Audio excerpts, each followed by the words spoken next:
Македонско радио, Радио Скопје. Патокас.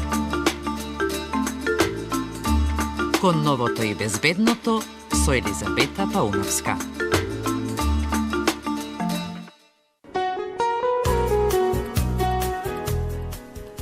Живееме во свет кој изобилува со убавини, откриени и неоткриени. Убавини кои чекаат да бидат истражени и пронајдени. Понекогаш се што треба да направиме е да се разбудиме и да решиме да ја смениме рутината на денот. Што вие ќе правите, почитувани, во деновите што се пред вас, останува самите да решите, но велат дека никој не може да го открие светот за некој друг. Само кога сами ќе го откриеме, може да ни стане заедничко место и заедничка граница каде што сакаме да се пронајдеме. Во моментов заедничко место ни е брановата должина на Македонското радио, Радио Скопје. Добар ви ден, почитувани, добре дојдовте во најновото издание на емисијата Патокас. Мала синьорита, сака да е битна, има душа ситна, со поглед се ми призна секој ден со тебе. Мене ми лаже секој ден без тебе, инсомнија ме јаде. Многу брзи скапи коли, да, она сака да се вози, да, демони ми разбуди, за неја се ми гори, не можам да заспијам. Има многу жени, ама ти си мој уед, срце би ти дал, мој дом ми го зема. Денес си со мене, ама утре си код звезда, звезда нествана. Мала синьорита, сака да е битна, има душа ситна, со поглед се ми призна секој ден со тебе. Мене ми лаже секој ден без тебе, инсомнија ме јаде.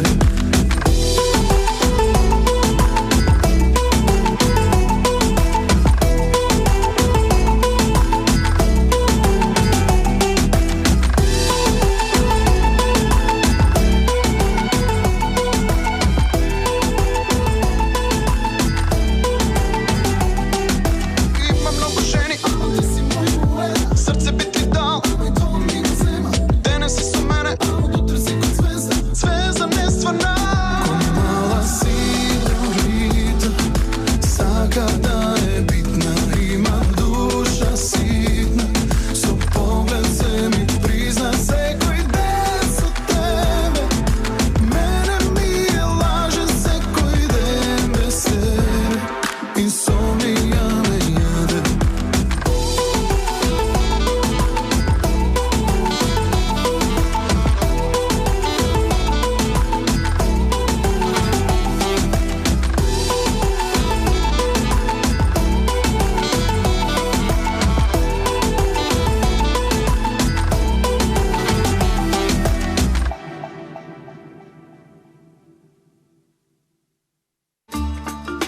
Патокас.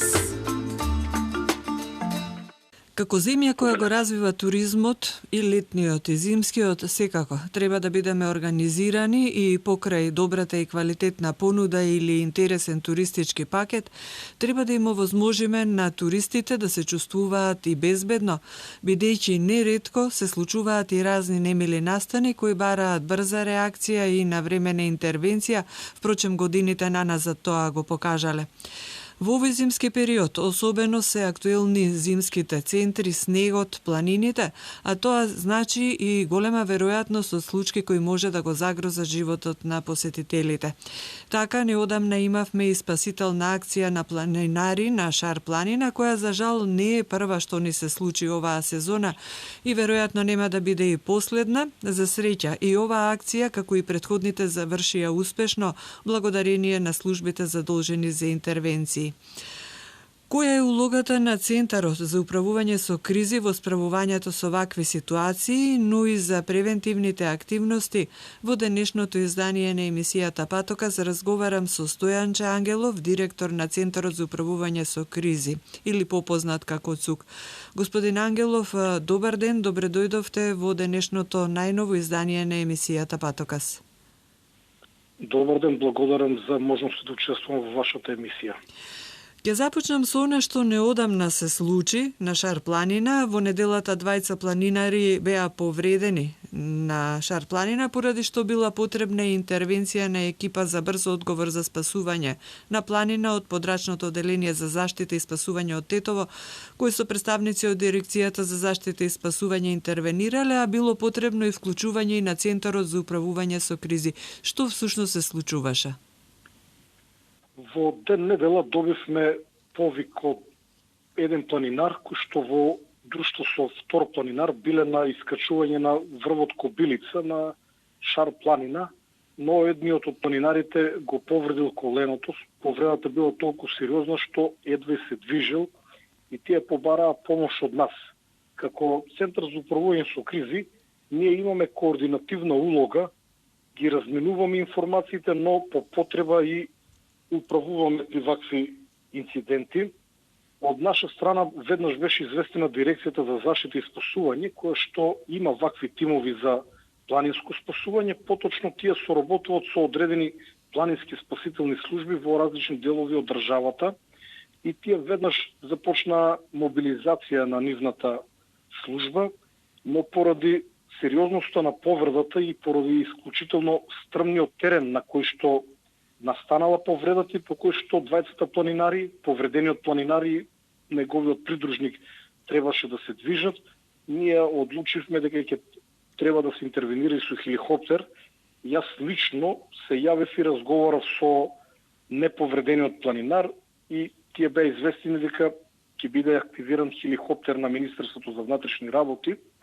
Нормално, бидејќи сабота и недела во МВР нема дежурни екипи, од страна на директорот на БЈВ беа повикани екипа на пилоти, летешка екипа, зашто требаше известно време.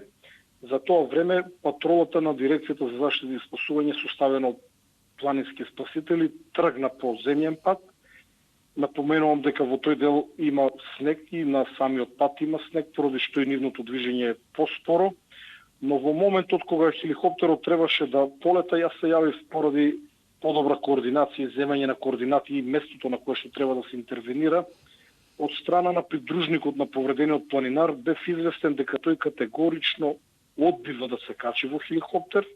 Претпоставам дека му било страф, особено поради тоа што истиот во хеликоптерот требаше да биде качен со носилка со специјални макари, со специјални фајли за таа намена, бидејќи хеликоптерот од касарната Иленден требаше да земе со него екипа од тигрите кои што се специјализирани за вакво спасување.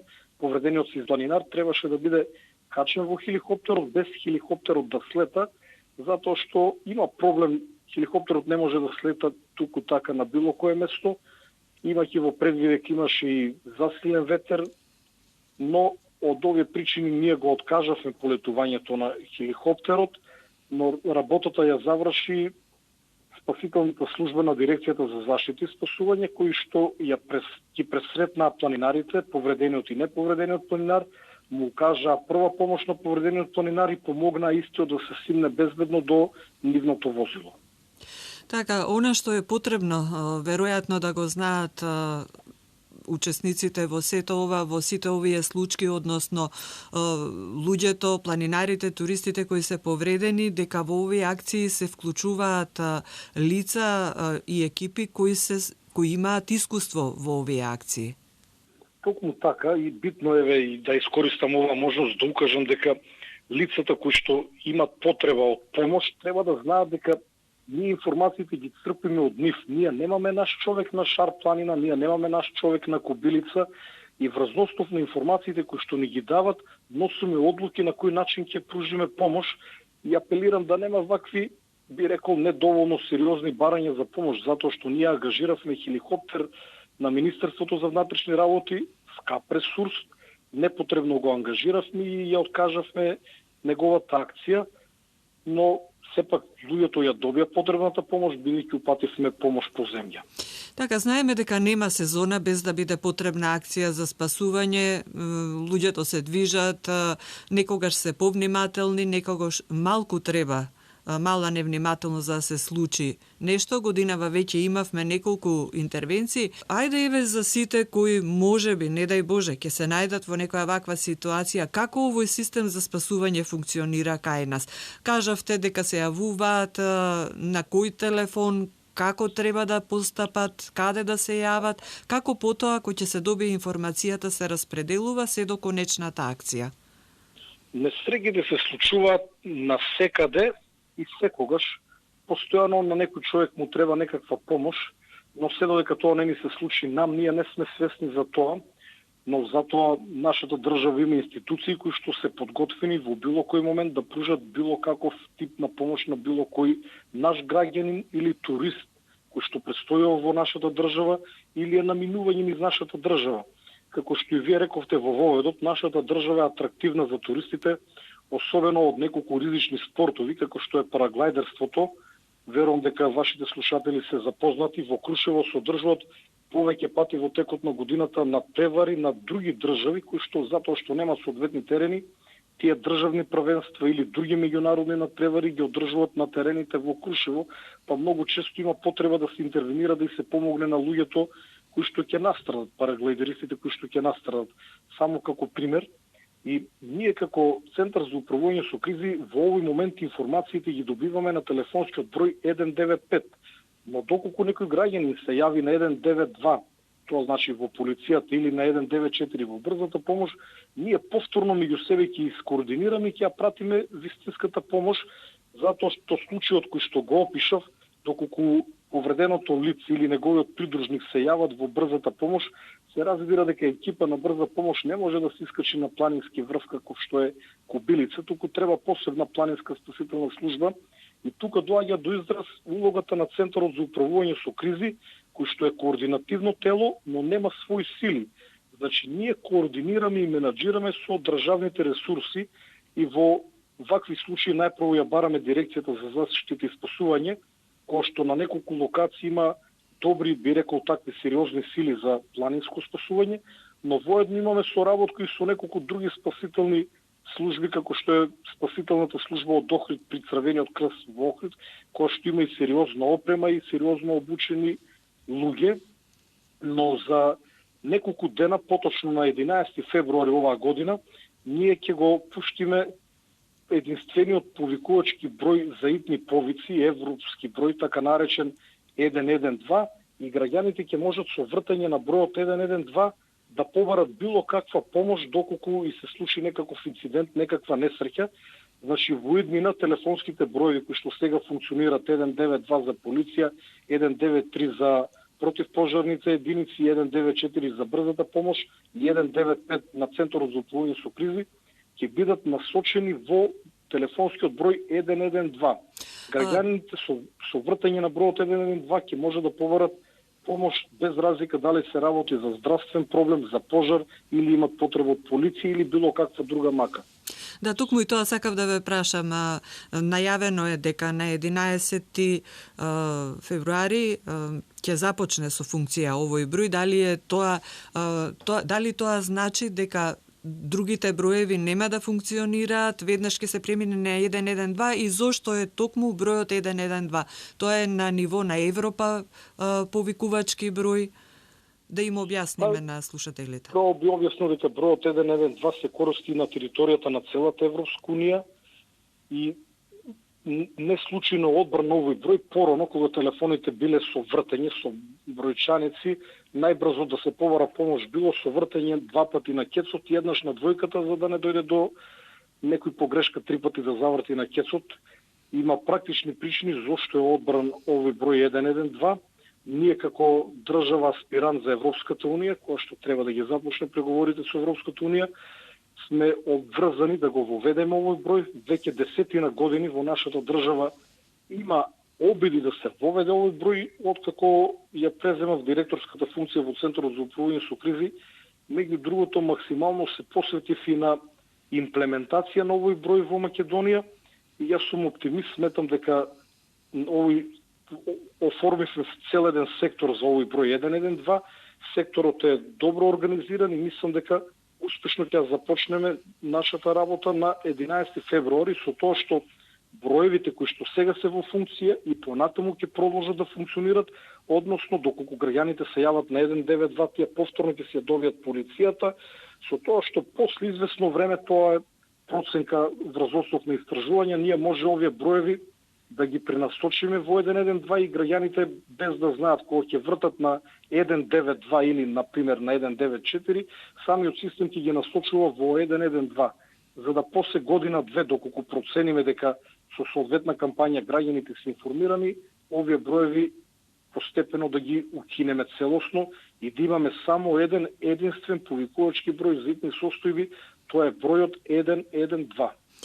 Господин Ангелов, ја спомнавте спасителната служба во Охрид, меѓутоа во рамките и на ски центарот Попова шапка постои ски патрола која им помага и дава резултати во работата, односно во спасувањето на скијачите доколку има потребна интервенција. Вие неодамна бевте во посета на ски патролата на скијачкиот центар Попова шапка, која беше целта и сметате ли дека ни се потребни вакви ски патроли во сите ски центри? Апсолутно не само што се потребни, туку тие си и обврска на оние кои што стопанисуваат со ски терените, затоа што нормално е на секој ски терен, кога имаме луѓе кои што скијат, кои што се санкат, да има повреди. Повредите се секојдневие, особено преку викенди или на празници, кога бројот на туристи е многу голем во овие ски центри. Планинската служба која што работи на Попова шапка е исклучително сериозна. Јас познавам дел од луѓето кои што работат во оваа служба и сакав на терен да се запознаам со нивните активности, да видам со која опрема располагат, на кој начин действуват и колку можеме да се подпреме на нив и во случај да имаме потреба од интервенција некаде во близина. Морам да ја пофалам уште еднаш, ски патролата е изворедна, но тие се врзани за Попова шапка, бидејќи имат премногу сериозни обврски на Попова шапка, на ски терените на Попова шапка. Еве, конкретно минатиот викенд нив не можевме да ги употребиме и да ги упатиме во спасувачка мисија на врвот Кобилица, бидејќи имат работа и обврски на Попова шапка, затоа што не знаат во кој момент ќе се случи некаква повреда. Она што можев да го дознаам од информациите кои што ги споделија со мене е дека преку викенди се случуваат и доста тешки повреди, тешки скршеници. Луѓето треба да бидат транспортирани од местото на кое што се повредиле до викенд населбата Попова шапка, каде што ги преземат екипите на брзата помош. Ги оставаме ски центрите, оставаме сето она што како активност го имате. Меѓу другите обврски на Центарот за управување со кризи е и превенцијата. Она што веќе известно време алармирате и информирате за состојбите во туристичкиот центар Матка, имавте нели околу онаа карпа која што е надвисната над Матка, имавте средба со стручни лица од областа на геологијата и градежништвото. Верувам дека луѓето што се редовни посетители и оние што би сакале да ја посетат Матка сакаат да знаат што се случува. Ќе биде ли таму потребна некаква интервенција и треба ли некакво предупредување за посетителите? За почеток граѓаните треба да се чувствуваат безбедно кога ќе го посетуваат кањонот Матка, исто како и досега, иако кањонот Матка не е најбезбеден во смисло дека одруните на мали камења и на помали карпи таму се вообичаена појава и се случува секоја година да имаме повредени луѓе. Во конкретниот случај се работи за голем камен блок кој што тежи околу 20 тона и се наоѓа на висина од околу 100 метри во однос на нивото на водата на браната Матка. И тој камен блок е во непосредна близина на испусниот канал, кој што водата ја насочува кон блиската хидроцентрала во подножјето на самата брана.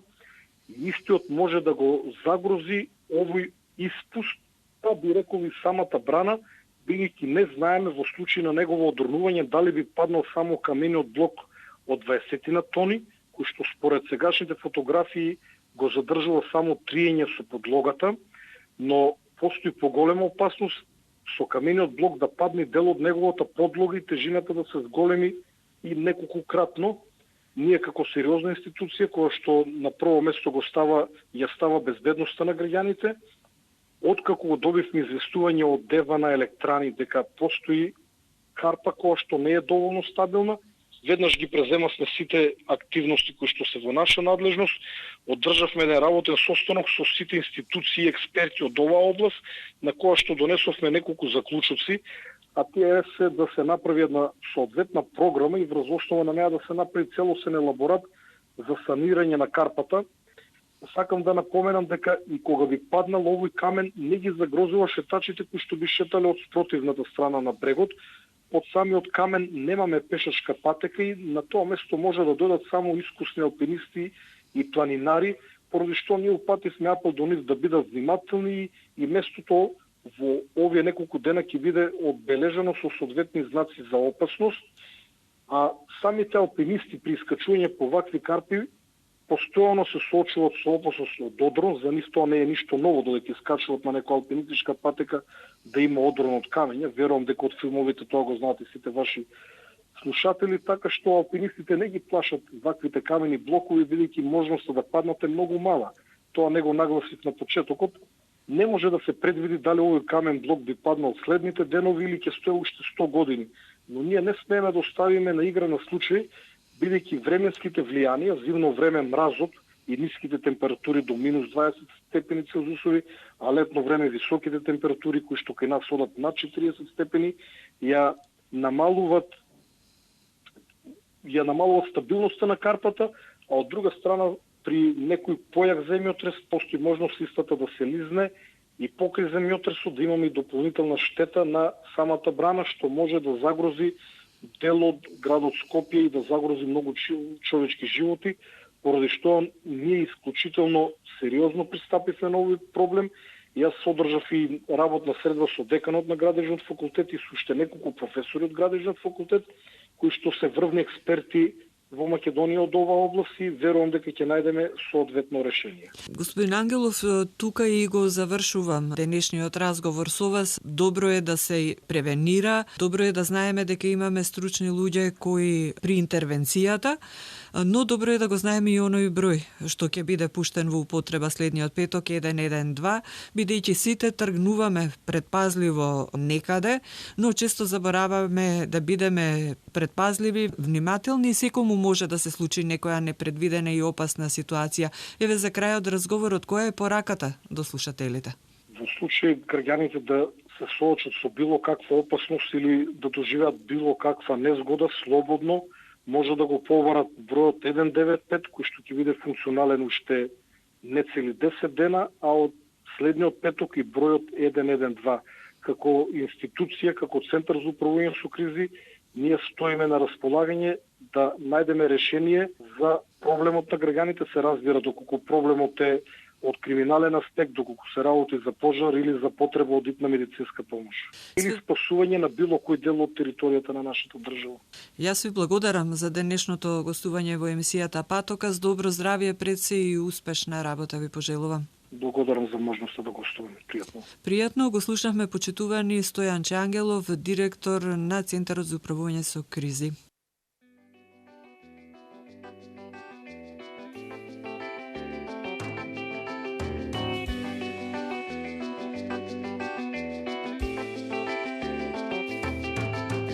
Ширам раце да те прегрнам, да те вдишувам за цели гради, очи полни бои даруваш, да те имам еска подсеташ. Животот е убав, животот е се, животот е еден, животот е свет, животот е убав, животот е се, заедно со песна да го славиме.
Патокас.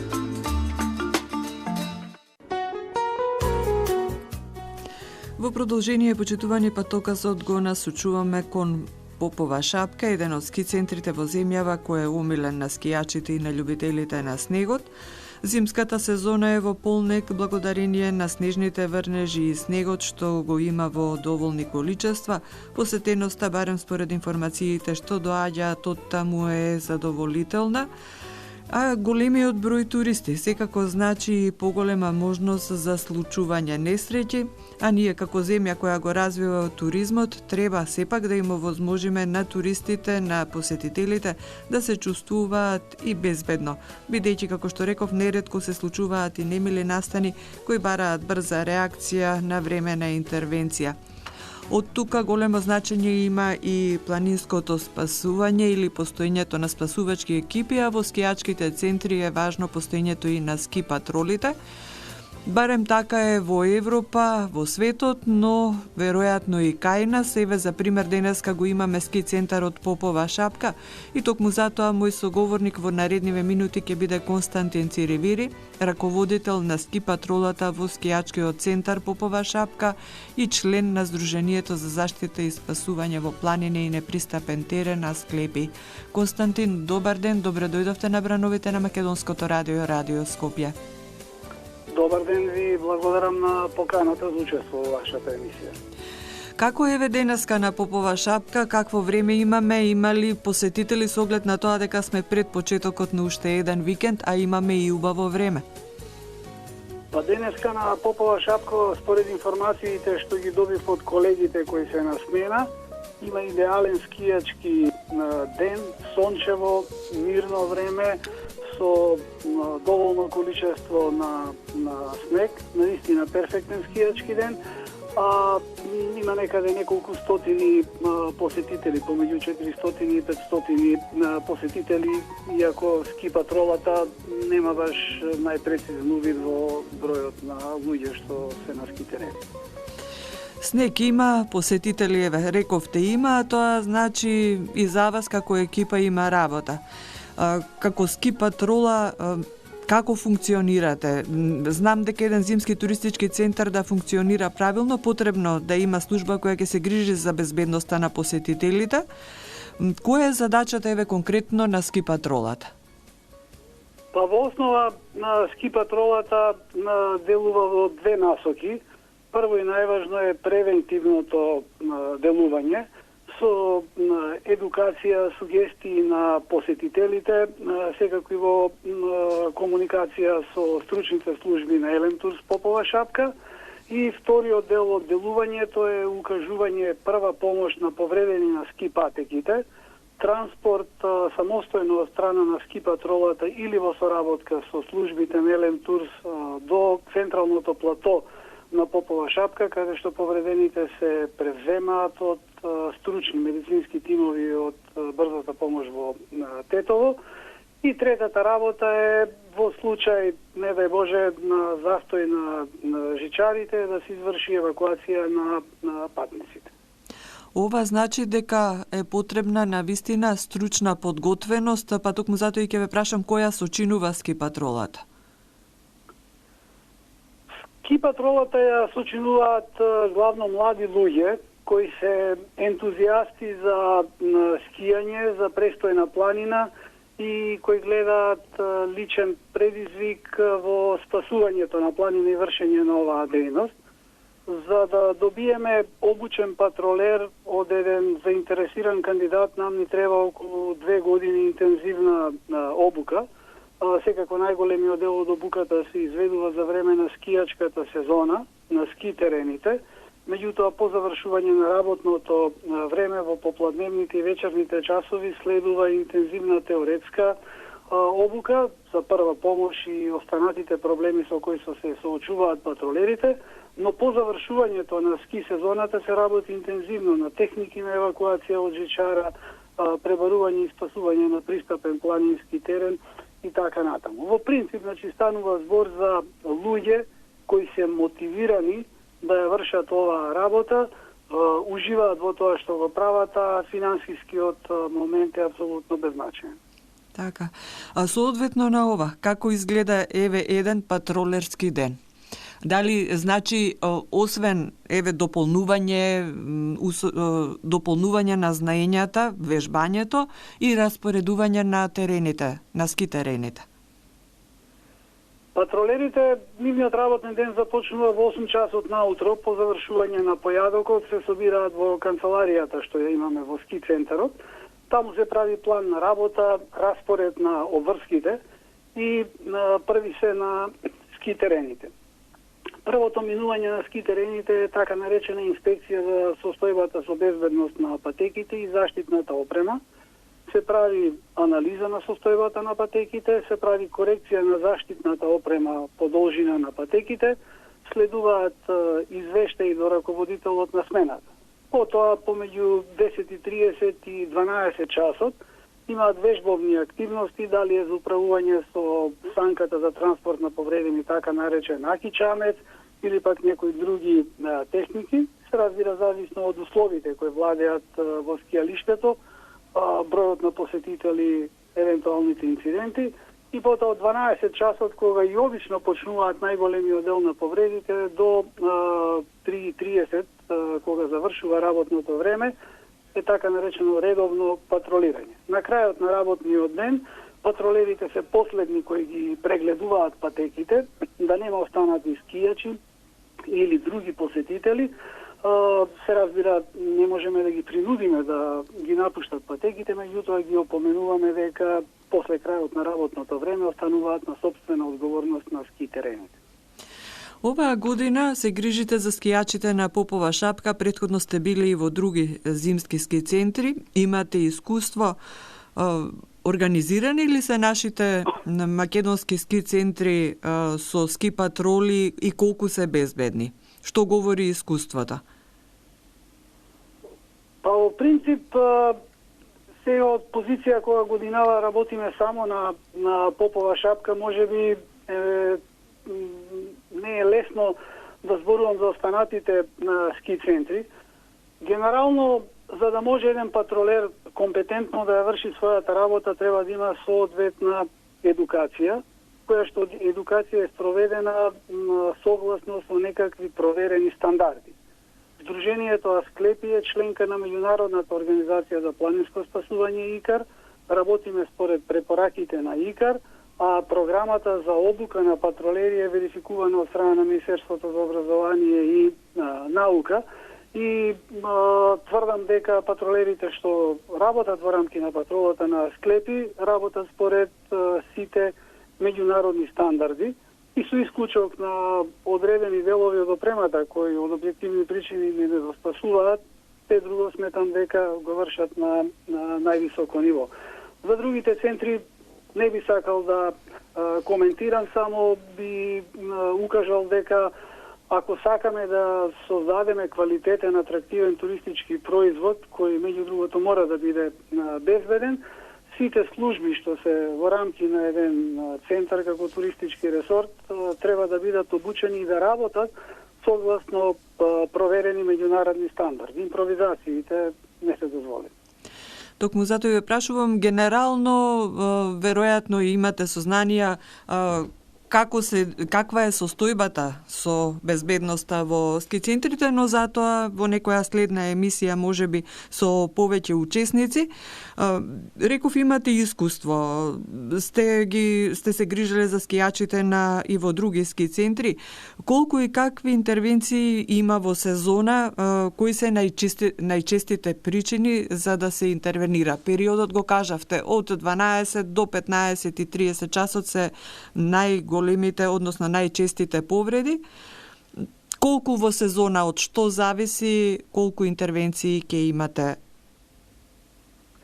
Па, во принцип, има варијации од сезона до сезона, зависи од временските прилики и од состојбата со снегот на патеките. Од една страна степенот на подготвеност на патеките, а од друга страна временските, температурните прилики кои влијаат на квалитетот на подлогата. Во една сезона, во еден ски центар Асклепи, според досегашната статистика, го зборувам, имаме помеѓу 300 и 400 интервенции секако дека тоа варира од година во година. Се надеваме дека со кревање на нивото на култура оваа бројка би се намалувала. Од карактерот на повредите најчести ни се повреди на долните екстремитети, дислокации, тоа се лесни повреди, но има и фрактури, секако се случуваат и политрауми, многу сериозни повреди кои бараат повредените за кратко време да бидат транспортирани до медицинска установа. Инаку, како што кажавте и вие, имаме еден период кој што го нарекуваме хаотичен период, тоа е помеѓу 11:30 и 2:30, кога се случуваат 90% од повредите. Рековте дека ви е потребна и добра опрема за да реагирате брзо. Колку, обратно ќе ве прашам, кои се проблемите со кои се соочувате за да интервенирате најбрзо во одреден рок и како функционира, односно како се координирате со другите институции? Вие ќе го спасите, ќе го пронајдете повредениот, ќе го имобилизирате, што понатаму? Како сето тоа оди и колку сте координирани? Па да почнеме прво од проблемите. За ски патролата да функционира подобро секаде во скијалиштата во Македонија, потребни се прво системски промени во законот за скијалишта, каде што ќе бидат реорганизирани надлежностите на различните субјекти кои се грижат за активностите во скијалиштето, а потоа и соодветен институционален третман на службите за спасување во скијалиштето на ски патролите од страна на соодветните институции во државата. Во делот на опремата имаме сериозни недостатоци со опрема заради тоа што средствата што се наплаќаат од давањето на услугата се со апсолутно волонтерска природа. Тие се одредена доместок за транспортот и може би да се надомести дел од опремата на патролерите. Целата опрема што во моментот ја има склепи е донација од приватна компанија. Со услугите што ги даваме не би можело да се обезбеди, бидејќи за илустрација само еден аки чамец, она санка со која што ги транспортираме повредените 2500 евра, еден вакуум душек е повеќе од 1000 евра, земајќи ги во предвид сите трошоци, транспорт, царина и така натаму. Во принцип, за да може да опстане, да функционира одржливо, неопходни се системски промени, како од страна на државата, на институциите, секако и различен приод од самите скијалишта, од оние кои што од економските оператори. Го привршуваме разговорот, ги кажавте и проблемите, реков ќе направиме и поголем разговор, повеќе ќе разговараме на оваа тема. Како член на Сдруженијето за заштита и спасување на планина и непристапен терен на склепи, имате долгогодишно искуство и во спасување на планина. Кога се случуваат повеќе несреќи? Лете, зиме, сепак искуството што покажува? Па, видите, несреќите се право пропорционално поврзани со бројот на луѓе што се движат на планина. Ние постојано кажуваме дека планините сами по себе не се опасни, тие се опасни за луѓето тогаш кога луѓето се наоѓаат на планина. Во летниот период има многу повеќе луѓе на планина со најразлични активности од пешачење, возење велосипед, мотори, АТВ и така натаму. И тогаш има повеќе повреди. Меѓутоа, во летниот период просторот за интервенција секако зависи од карактерот на повредата.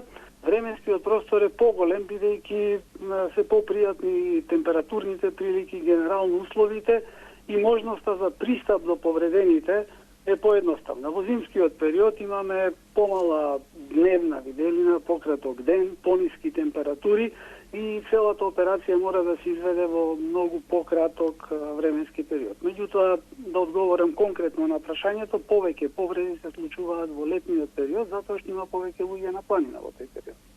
Така, за крај од нашиот разговор, може би некоја порака до слушателите кои сакаат да прошетаат на планина, било да е лето или зима, или пак одат на скијање, на санкање, бордање?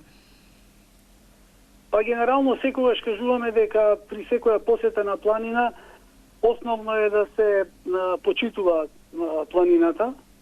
За да ја почитуваме треба да ги познаваме закономерностите по кои што функционира или правилата кои што владеат на планината, кои не постојат заради човекот, туку се природни феномени сами по себе. Доколку ги познаваме истите и ги почитуваме, имаме одлични предуслови да бидеме безбедни. Во спротивно, ниту една опрема не може да не заштити од опасностите кои би биле присутни или ние како посетители би биле изложени таму. Едукацијата е најважна, значи има планинарски клубови, планинарски школи, стручни лица кои може да дадат совети и денеска со време на интернетот може да се приберат многу квалитетни информации, да се следат истите, на тој начин луѓето ќе може да ја почувствуваат убавината и задоволството од престојот на планина.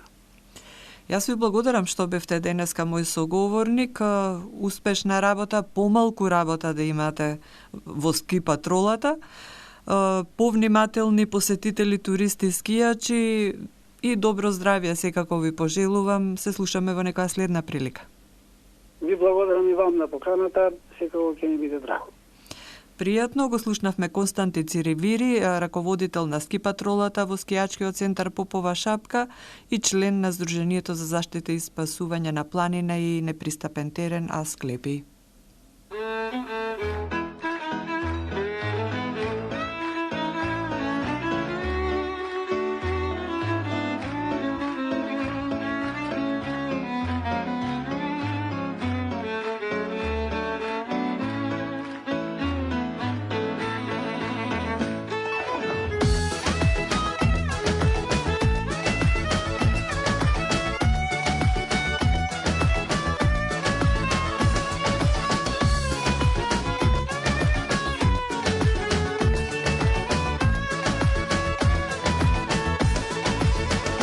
Мојта душа калдрма не врва, твоите чекори го лажам срцево толку години. Навек ти ме осуди да го носам мојот бол околу душа како ореол. Така било пишано, на срцето запишано, со песна и со вино да ме осамне. Така било пишано, од звездите запишано, се е пусто кога не си крај мене.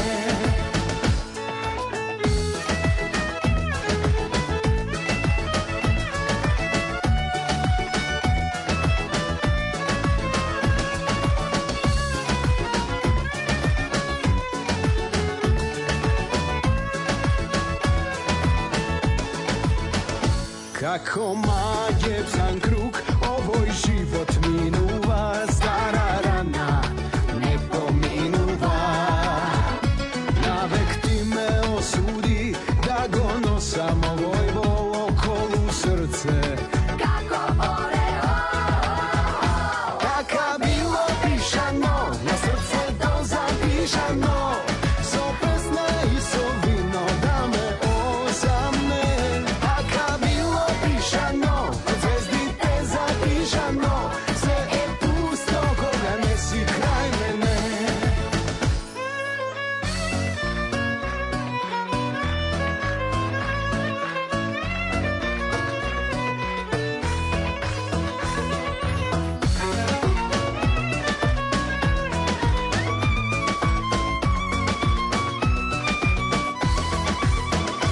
Така било пишано, на срцето запишано, со песна и со вино да ме осамне.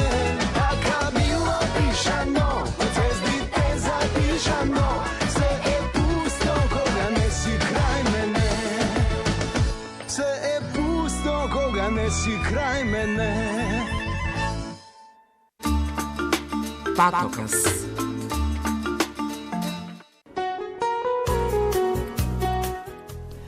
Природата го обновува менталното функционирање на ист начин на кој храната и водата го обновуваат телото.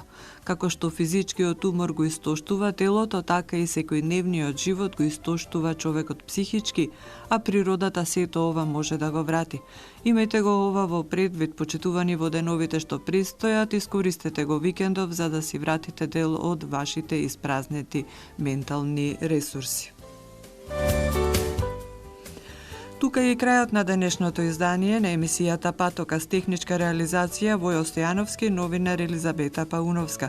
Музиката беше избор на Билјана Николовска. Останете почитувани во добро здравје и добро расположение, имајте убав и успешен ден и секако уште поубав викенд. Македонско радио, Радио Скопје, продукција февруари 2022 година.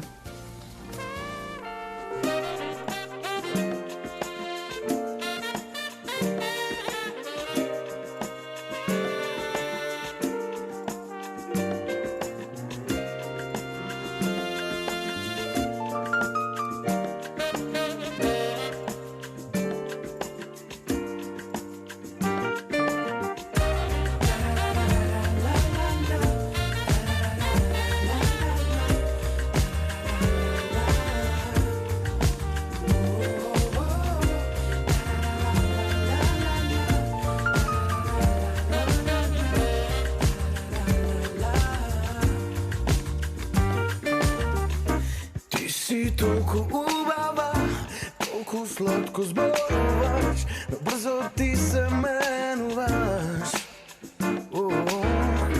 Толку непредвидлива, стварно ме полудуваш, кога не ме разбираш. И само тоа го можеш ти, денес си една, утре друга, па те мразам, па те љубам. Само тоа го можеш ти, само тоа го можеш ти. Денес волиш, утре бегаш, го сакаш тоа што го немаш. Само тоа го можеш ти, само тоа го можеш ти, само тоа го можеш, можеш ти, само тоа го можеш, можеш ти, само тоа го можеш, можеш ти. Само тоа го можеш, можеш ти, само тоа го можеш, можеш ти, само тоа го можеш, можеш ти. Кажи како да те разберам, ако не ми зборуваш. Јас не можам мисли да ти читам, ниту да те променам. Само тоа го можеш ти, денес си една, утре друга, па те мразам, па те љубам. Само тоа го можеш ти, само тоа го можеш ти.